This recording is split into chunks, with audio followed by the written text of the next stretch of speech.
জয় গুরু বন্দে পুরুষোত্তম। তো আজকে ভিডিওতে সকলকে স্বাগত জানাচ্ছি। আজকে গুরুত্বপূর্ণ একটি বিষয় সম্পর্কে আপনাদেরকে জানাতে চলেছি। তো আসুন আমরা জেনে নিই ব্যাসদেব সম্পর্কে। তিনি কে ছিলেন এবং তার যে রচনা সমগ্র সে সম্পর্কে আজকে জেনে নেব। তো আমরা এখন ভাগবত পরিচয় অংশ থেকে পুরাণকার ব্যাসদেব নিয়ে কিছু কথা বলবো। শ্রীমদ্ ভাগবত পুরাণ রচনার ইতিহাস বিচিত্র। এর রচয়িতা মহামুনি কৃষ্ণ দ্বৈপায়ন বেদব্যাস বা সংক্ষেপে ব্যাসদেব নামে আমরা জানি। ব্যাসদেব ব্যক্তি বিশেষ ছিলেন অথবা ব্যাসদেব উপাধি বিশিষ্ট বহু মুনি বর্তমান ছিলেন, সে বিচার করবেন ঐতিহাসিকগণ। আমরা প্রাচীন ভারতের যে অসংখ্য গ্রন্থের রচনাকর্তা ব্যাসদেবের পরিচয় জানি, তার কাহিনী দিয়েই আলোচনা আরম্ভ করব। তো চলুন আমরা জেনে নেব আজকে ব্যাসদেব ব্যাসদেবের জন্ম সম্পর্কে। তো মহামুনি বশিষ্ঠের পুত্র শক্তি শক্তি যখন কলমাসপাদের হাতে মৃত্যুবরণ করলেন, তখন তার একমাত্র পুত্র পরাশর ছিলেন মাতৃগর্ভে। মাতা অদৃশ্যন্তী এবং পিতামহ বশিষ্ঠ দেবের রক্ষণাবেক্ষণে পরাশর ক্রমে মহাপণ্ডিত হয়ে উঠলেন। একদিন পরাশর মুনি নদী পার হবেন, খেয়া নৌকা চালাচ্ছে মৎস্যগন্ধা নামে এক ধীবর পালিতা কন্যা। পরাশরের কল্যাণে ওই কন্যার গায়ের মৎস্যগন্ধ দূর হল। তিনি হলেন পদ্মগন্ধ।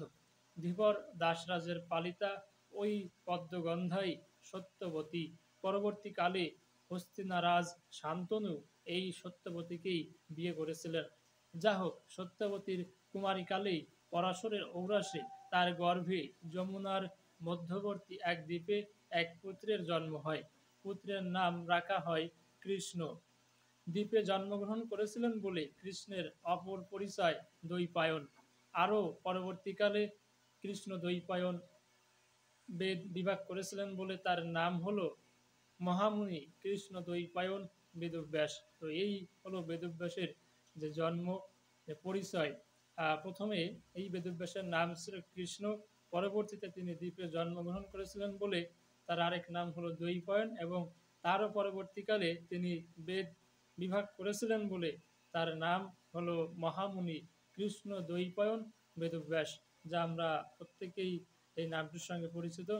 তো এবার আমরা জানবো যে বেদব্যাসের ব্যাসদেবের যে কীর্তি সম্পর্কে। তো ব্যাসদেব জীবনে যে অসংখ্য কীর্তি স্থাপন করেছেন, এই বিষয়ে আমরা অনেকেই কম বেশি অবগত। তো তার মধ্যে অন্যতম কীর্তি হচ্ছে বেদ বিভাগ।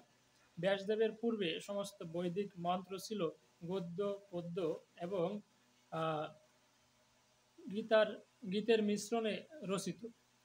ব্যাসদেবী সর্বপ্রথম এগুলিকে সম্পাদনা করে বিভিন্ন বেদে বিভক্ত করেন।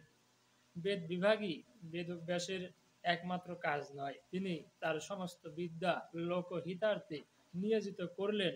তিনি অষ্টাদশ পর্ব সমন্বিত সুবৃহৎ মহাভারত মহাকাব্য রচনা করেন। এ বিষয়ে আমরা জানি যে মহাভারত রচনা করেন কৃষ্ণ দ্বৈপায়ন বেদব্যাস। তো এই তিনি অষ্টাদশ পর্ব সমন্বিত যে সুবৃহৎ মহাভারত মহাকাব্য রচনা করেন, একথা আমরা প্রত্যেকেই জানি। এবং শোনা যায় এই গ্রন্থের ভার বেদ চতুষ্টয় অপেক্ষা অধিক হওয়ায় দেবতারা এর নাম রাখেন মহাভারত। আর মহাভারতকে পঞ্চম বেদ বলেও আমরা জানি, এবং মহাভারত পঞ্চম বেদ নামেও প্রসিদ্ধ। জগতের ইতিহাসে এ পর্যন্ত যত মহাকাব্য রচিত হয়েছে, তাদের মধ্যে মহাভারতের স্থান অনন্য সাধারণ। বেদ বিভাগ এবং মহাভারত রচনা ছাড়াও বেদব্যাস 18খানা পুরাণ রচনা করেছেন বলেও প্রসিদ্ধি আছে। এই পুরাণগুলি পরবর্তীকালে আমাদের দেশে ইতিহাসের স্থান অধিকার করেছে। কাব্য, ধর্ম এবং দর্শন হিসেবে যে গ্রন্থখানি জগতে এক বিশিষ্ট স্থান অধিকার করেছে, সেই শ্রীমদ্ ভাগবত গীতার রচয়িতাও ব্যাসদেব। গীতা দর্শন হলেও কাব্য এবং ধর্মগ্রন্থ।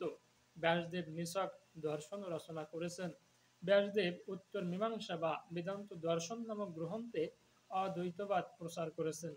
বস্তুত জ্ঞান জগতের বিভিন্ন দিকে প্রতিভার এমন অপূর্ব বিকাশ জগতে কচ্ছিৎ দেখা যায়।